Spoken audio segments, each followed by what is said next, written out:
Meilė turi tokią jėgą, tokią stiprybę, kad mūsų rinka į vieną vietą. 1 valandą ir mes esame tie, kurie jumis išlydime meilės kelionę. Pačią įdomiausią, pačią gražiausią, nuostabiausią kelionę.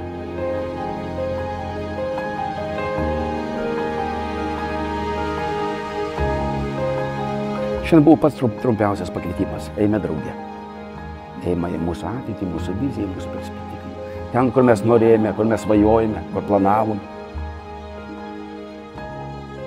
Kaip žmonės skiriasi, pirmiausia atleidžia rankas, kad eitų priešingas pusė.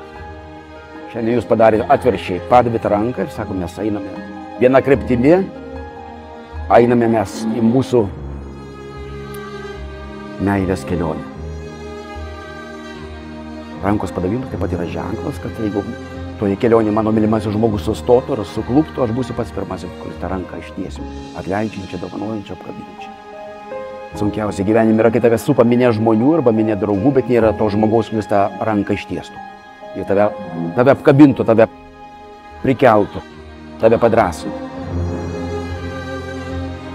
Šiandien prisiklausysite įvairiausių linkėjimų realių, nerealių, žemiškų, dangiškų. Linkiu, kad jūsų gyvenime netrūktų 2 dalykų. Tie 2 dalykai yra patys paprasčiausi, bet patys brangiausi. Kad niekada netrūktų kasdienės duonos ir kasdienės meilės. 2 skoniai, kurių negalim užmiršti.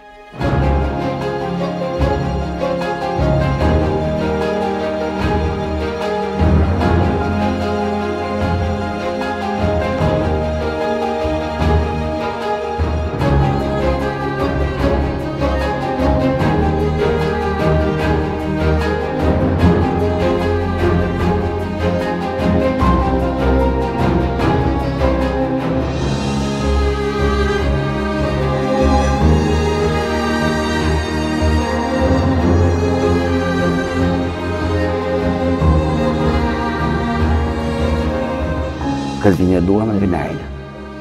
Brangesnių dalykų nėra. Kvepinti duona ir tikroji meilė. Ir paprastesnių dalykų nėra. Kaip duona ir meilė. Kaip sėdėsit prie vieno stalo ir laužite duoną, mokėkite atlaužti ir savęs.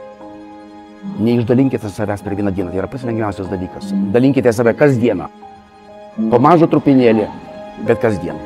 Tai yra meilės formulė, kad kasdien aš savęs mažą kropelytę dovanoju, atleidžiu.